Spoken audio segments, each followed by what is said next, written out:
அடிக்கடி எனக்கு வர கேள்வி இதுதான். ஒரு மாசத்துல எத்தன புக் படிப்பீங்களா? ஒரு புக் படிக்கிறதுக்கு எவ்வளோ நாள் ஆகும் அப்படிங்கிறது. இது ஒவ்வொரு மாசமும் நான் வந்து படிச்சு முடிச்சதுக்கு அப்புறமா அப்டேட் பண்ணிட்டே தான் இருக்கேன். ஏன்னா ஒரு சில மாதங்கள் ஒரு 10 புக் வரைக்குமே போயிருக்கும். ஒரு சில மாதங்கள் வந்து 2 புக்கு, 3 புக் அப்படின்னு தான் படிச்சிருப்பேன். Depending on the book, depending on the mood அந்த மாதிரி நெறைய காரணங்கள் இருக்கு. செப்டம்பர் மாசம் த புக் ஷோக்காக நான் படித்த புத்தகங்கள் என்னென்ன அப்படிங்கிறத பார்த்துடலாமா?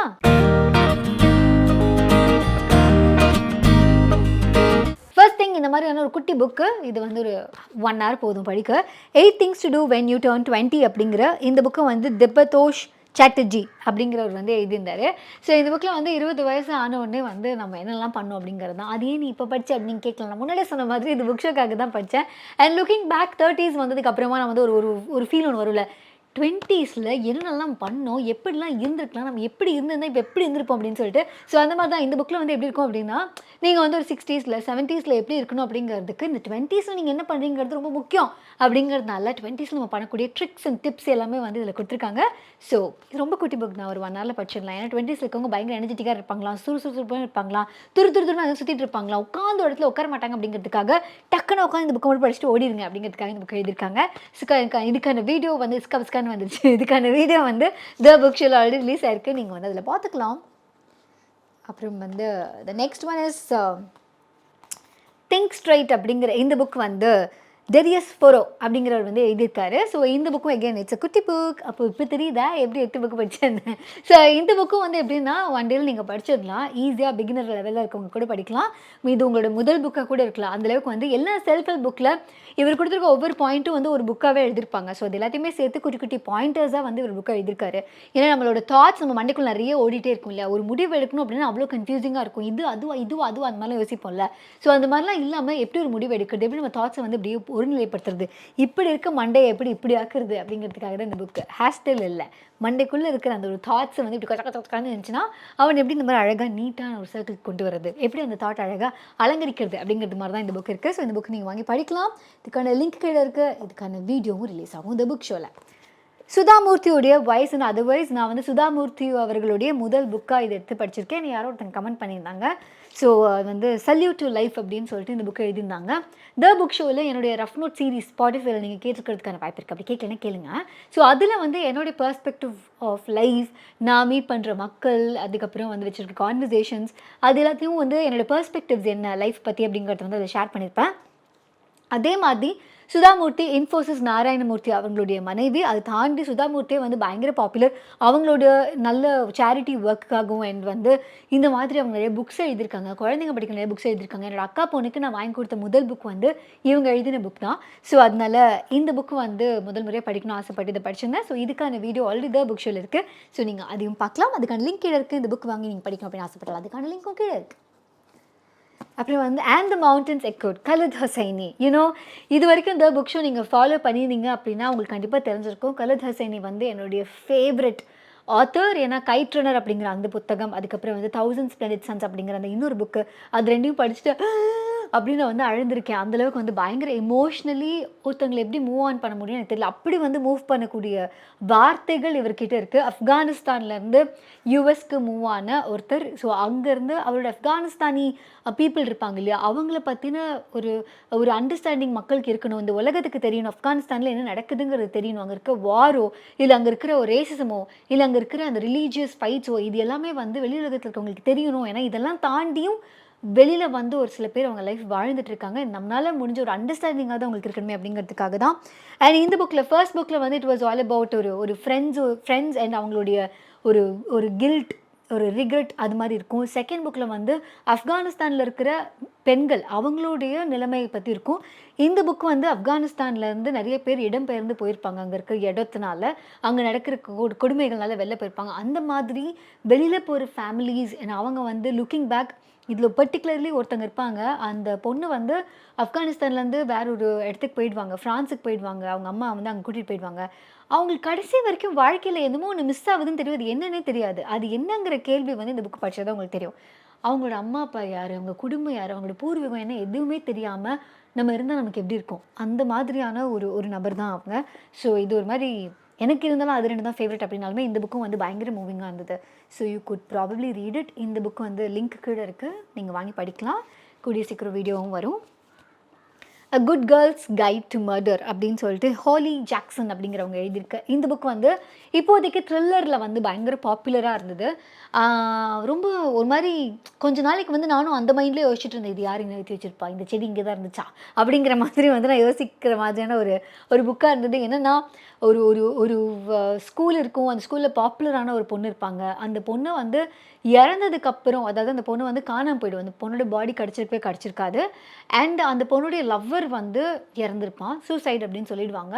ஸோ இது என்ன காரணம், இது எப்படி நடந்தது, நிஜமாவே அந்த பொண்ணு காணோம், அது வந்து உயிரோடு தான் இருக்காங்களா, என்ன ஏதுங்கிற ஒரு தேடல், நிஜமாவே இந்த பையன் சூசைட் தான் பண்ணானா, இல்லை அது வந்து ஒரு மர்டரா, இந்த மாதிரி ஒரு மிஸ்ட்ரியை வந்து சால்வ் பண்ணக்கூடிய ஒரு புக் தான் இது. இதில் எனக்கு பிடிச்சது என்னன்னா, அந்த டீனேஜ் லைஃப்குள்ளே இருக்கிற நிறைய விஷயங்கள் இதில் வந்து ஹேண்டில் பண்ணியிருப்பாங்க. இன்னொன்று, நம்ம எப்போவுமே வந்து ஒருத்தங்க இறந்துட்டாங்கன்னா அவங்கள பற்றின எல்லா பாசிட்டிவ் விஷயங்கள் தான் மீடியாவும் ப்ரொஜெக்ட் பண்ணும், நம்மளும் தான். ஏன்னா அது வரைக்கும் அவங்க அவ்வளோ பெரிய நல்ல உள்ளங்களான்னு நமக்கு தெரியாது. ஆனால் அவங்க இறந்ததுக்கப்புறம் இறந்தவங்களை பற்றி நம்ம தப்பாக பேசக்கூடாது அப்படின்றது அவங்க பற்றி பாசிட்டிவ் சைடில் நிறைய வந்து பேசுவோம். ஆனால் இந்த மர்டர் மிஸ்ட்ரி ஒரு மாதிரி வித்தியாசமாக இருக்கும். இறந்தவங்களுடைய ஃபுல் கேரக்டர்ஸை வந்து இவங்க எடுப்பாங்க. அது வந்து ஃபுல்லாக புரிஞ்சுக்கிறதுக்காக அந்த மிஸ்ட்ரியை சால்வ் பண்ணுவாங்க. அவங்க கேரக்டர் மூலமாக தான் இது வந்து தற்கொலையா கொலை அப்படிங்கிறதே கண்டுபிடிப்பாங்க. அதனால் அது செம்மையாக இருந்தது, த்ரில்லிங்காக இருந்தது. நீங்கள் வந்து இது வாங்கி படிக்கலாம். அதுக்கு அந்த லிங்க் இருக்குது. கூடிய சீக்கிரம் நம்ம வீடியோவும் ரிலீஸ் பண்ணுவோம். சரண்யா உமாகாந்தனுடைய one day life will change அப்படிங்கிற இந்த புக் வந்து ஆல்ரெடி நம்ம இவங்களோட ஒரு புக்கு நம்ம படிச்சிருந்தோம். ஸோ அதுக்கப்புறமா வந்து இந்த புக்கையும் நான் படிச்சிருந்தேன். சிமிலரான ஒரு ஸ்டோரி லைன் தான்.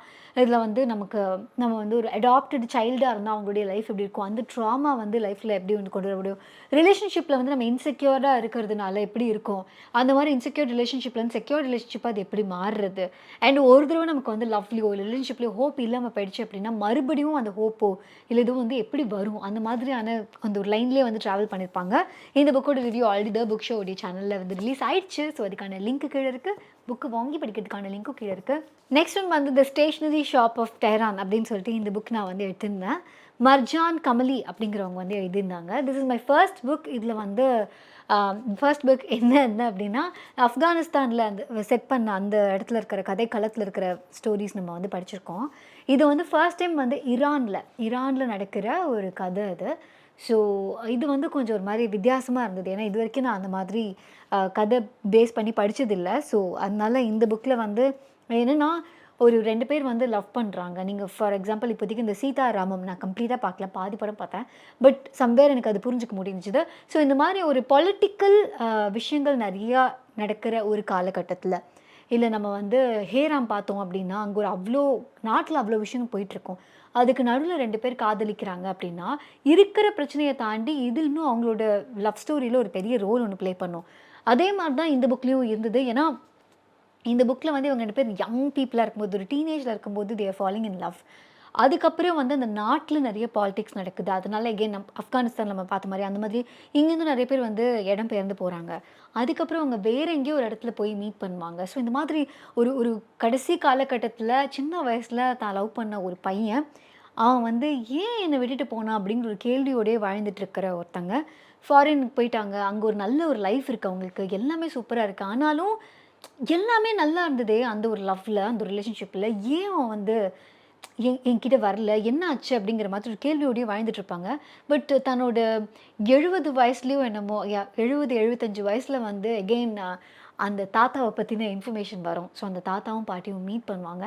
அங்கே அவங்களுடைய கான்வர்சேஷன் நடக்கும். ஸோ அது மூலமாக தான் அவங்க சந்தித்த நாட்கள், அதுக்கப்புறம் நடந்த விஷயங்கள், இவங்களோட புரிதலில் என்ன கதை இருந்தது, அவரோட ஆக்சுவல் விஷயம் என்னவா இருந்தது, இதில் வந்து அந்த கண்ட்ரியோட பாலிட்டிக்ஸ், அந்த கண்ட்ரியோடைய இந்த பணக்காரங்க ஏழைங்க அந்த மாதிரி இருக்க அந்த பிரிவினை, இதெல்லாம் வந்து அதில் என்ன ரோல் ப்ளே பண்ணுச்சு, முக்கியமான விஷயம் மென்டல் இல்னஸ், அதை பற்றியும் இதில் ஹேண்டில் பண்ணியிருப்பாங்க. ஏன்னா இதில் ஒரு கதாபாத்திரத்துக்கு வந்து ஒரு மென்டல் இல்னஸ் இருக்கும். ஸோ அதனால அவங்க ப்ளஸ் அவங்களுடைய ஃபேமிலி எப்படி சஃபர் ஆகுறாங்க அந்த மாதிரி விஷயத்தையும் இதில் வந்து காமிச்சிருப்பாங்க.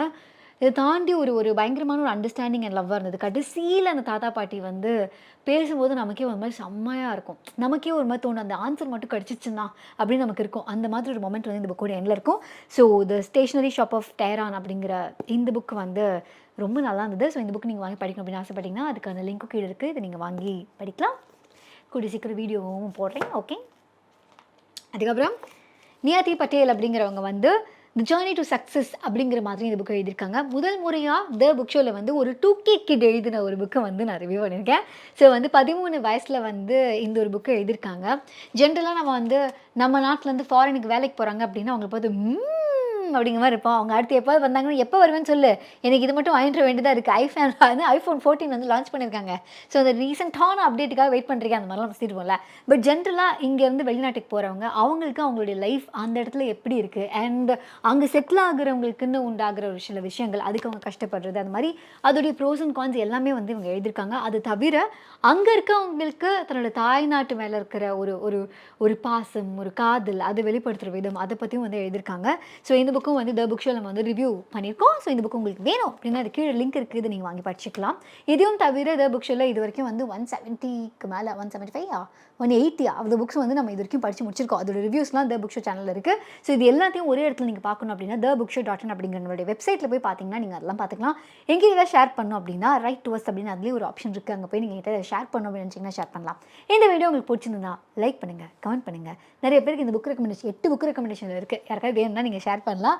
அண்ட் த புக் ஷோக்கு சப்ஸ்கிரைப் பண்ணலாம். ஆர்ஜே அனித்யா கேர்ல ஃபேஸ்புக், இன்ஸ்டாகிராம், ட்விட்டர் வந்து ஃபாலோ பண்ணலாம். அதே மாதிரி த புக் ஷோவையும் ஃபேஸ்புக், இன்ஸ்டாகிராம், ட்விட்டர் வந்து ஃபாலோ பண்ணலாம். இவ்வளோ நான் பேசினேன் இல்லையா, இதில் ஒரு சில புக்ஸோட நீங்கள் வந்து ரிவ்யூஸ்லாம் ஆடியோவை மட்டும் கேட்டால் போதும் அப்படின்னா ஸ்பாட்டிஃபைல த புக் ஷோடைய பாட்காஸ்ட் வந்து எக்ஸ்க்ளூசிவாக நீங்கள் கேட்கலாம். அதுக்கான லிங்க்கும் கீழே இருக்குது. ஓகே, இதே மாதிரி நிறைய புக்ஸை நீங்களும் எக்ஸ்ப்ளோர் பண்ணணும் ஆசைப்பட்டீங்கன்னா குட்ரீட்ஸில் நானும் இந்த புக்கில் படிச்சுட்டே இருக்கேன். படிக்கணும் ஆசைப்படுறது அந்த மாதிரி அப்டேட்ஸ்லாம் கொடுத்துட்டே இருப்பேன். குட்ரீட்ஸ்க்கான லிங்க்கும் கீழே இருக்குது. அப்படி நான் கிளம்பிக்கிட்டுமா? பாய்.